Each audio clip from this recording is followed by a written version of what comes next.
Will, I guess, you just joined the camp, I think on Sunday, Monday. How he's kind of settling back in. Does it feel just like, old times? Yeah, it's quite similar to last year. Coming back into the squad, there's a few more new boys that I hadn't met yet, so getting to know them on Sunday, and we had a training run yesterday, so it was good. Jed Holloway, when we spoke to him yesterday, talked about how you're a real leader now. You've got a family, like I've got a bit of I guess you're an older, wiser kind of player. I mean, do you feel like you've grown a lot, sort of, both on and off the field? Yeah, I've gotten older, I think. I haven't seen Jed in a while too, so no, like I said, it was good to get reacquainted with some mates I haven't seen in a while.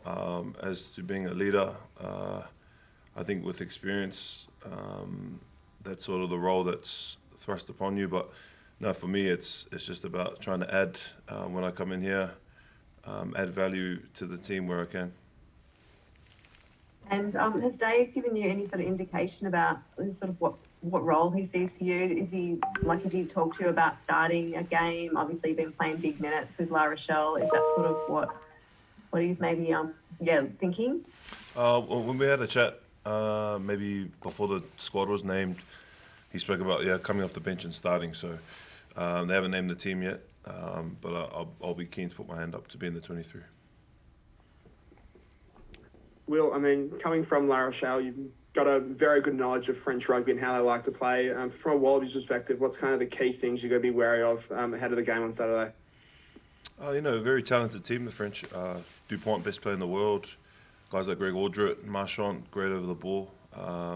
They've got talent everywhere across the field. So for us, I think it'll be trying to stick to our systems, being strong in defence, staying connected. I think that'll be one of the main things this week.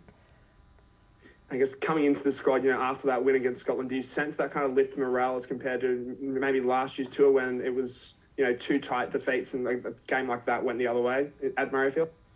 Yeah, I think always getting a win it's a great feeling. You never take those for granted. Coming into the camp, a bit of a buzz, a lot of positivity in the camp too. So no, we're ready for this weekend. Hey, Will, you just listed a few of those French stars. You get to see them every week, and that list could have gone on and on and on. Do you think they're the World Cup favourites? You're up. Yeah, probably. They're at home. I guess being favourites as well, but at home they've got a lot of pressure on them. We're worried about this autumn series now, the end of your tour. So I'm not too fussed about the World Cup at the moment, but looking ahead, probably out there. Them and I think they're ranked second in the world. Ireland number one. So for us, this is a great tour for us, and also probably where we can, I guess, lay a foundation for next year. And just from your own personal perspective, playing in European finals and starring, being nominated for European Player of the Year, do you feel like that almost is an extra string to your bow, that you kind of get to see them every week and play and succeed on French grounds and know the stadium experience? Yes and no. I think, I do gain a bit of experience there, but also when you put on the jersey for your country, you play, you have to step up and you go to the next level. So I know guys like Greg and Wingy really well, Borga as well, Borga who hopefully will be on the bench, but I know them week in, week out. I see them week in, week out, and but that passion and that drive, it gets to the next level, at international level. Will, do you feel that you've brought your best football to the national team when you've been given a chance, or do you still think like there's a bit of a disconnect between club form and what you've been able to show at the Wallabies? And also, how difficult is it just coming in for 3 games and going out again, whereas most of the guys are there kind of training all year or for months with the setup? Yeah, I don't think I've been the happiest with my form coming into international team. I haven't. I don't think I've played my best. But like you said, it's yeah, it is tough coming in just for 3 games, but you see other countries doing it too, and they're performing well. So I think that's probably down to my preparation and just getting it right for that week. What in particular is the challenge when you kind of parachuted in for such a short period? Oh, I think last year was I guess was a tough one. Like my first 3 or 4 days was all learnings, trying to get the detail down, and then yeah, during the match it sort of didn't fall our way. I think other than that, hopefully I can, like I said, we're trying to build the foundation, especially for myself, trying to get all the cores nailed down for hopefully be, available for next year. And had you seen much of Nick Frost? And what did you make of, I guess, his performance last week, but also other performances you might have seen from him? Yeah, I watch a bit of Super Rugby too, and no, I thought he did really well. Debuted this year. I think he's been involved in the squad as well in the last couple of seasons. So, no, mate, rangy, athletic, physical, all the attributes for a starting lock. So, hopefully, I get to play with him in the next few games. But no, mate, he's a great kid. Thank you. Jock, tell us about your experience, debut off the bench, playing at Murrayfield. I dare say a dream come true. Yeah, it was unreal experience. I think one thing that made it was playing at somewhere like Murrayfield. Was it 65,000 people? Very loud. And the anthem, it was something pretty special to hear the Scottish anthem and how they do it. So, Jock, can you just kind of talk us through when you got that announcement from Dave? I think he was saying on Thursday, when he told you you had a game ready on the ankle after a kind of incident at training. Can you kind of talk us through that and what that whole sort of range of emotions was? Yeah, so Monday or Tuesday, I was in the gym and just rolled my ankle. So then, obviously, had to get it in the ice bucket and on the game ready, and then obviously when the team was announced, I was just sitting there with the game ready on, and obviously was a bit nervous whether I'd be able to play or not, but that night and stuff, the physios said I would be fine, so it was more like a little bit of nervousness, and then it just turned into trying to get my ankle fully right, which it was for the game.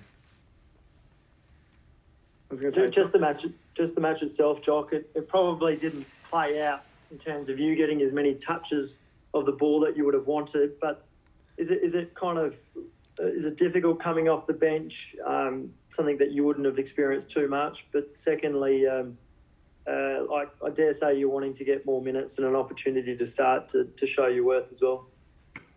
Yeah, obviously everyone's looking for a start and more minutes, but.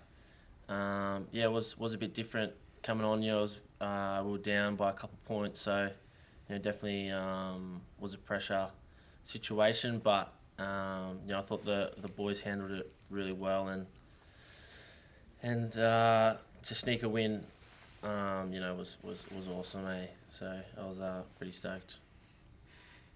What was the feedback from the from the backs? Like when you did your match review, how did you guys assess the performance? It kind of looked a little clunky at times, and like you're under a bit of pressure, which I guess led to some errors there. So what did you guys take away from it? Yeah, definitely. We're a bit clunky, especially in our A zone, in our attacking 22. So that's something we've worked on this week.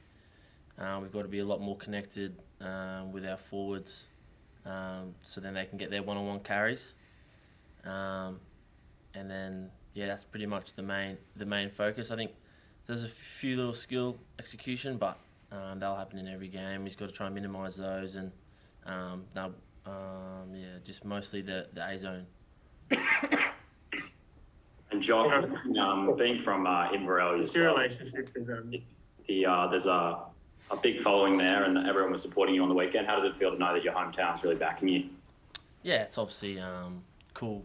Obviously, you got a lot of messages from family and friends, and it's cool to have people in my hometown still supporting me. Yeah, it's nice. And you're just the second person to represent from Inverell, so it must be pretty special. Yeah, it's cool. I didn't know that, but yeah, that's cool. Who's in Borough? It's in country New South Wales. Oh, so New South Welshman, eh? Yeah. I like that. Hey, Will. Sorry, guys. I think Cam had one. one. Sorry, Cam. Did you get spoken over before? Yeah. Jock, what's your relationship with Tom Banks like, and what are you hoping to learn from him over these next few weeks? No, we're good mates. Obviously, played a fair bit of footy together at club up at UQ.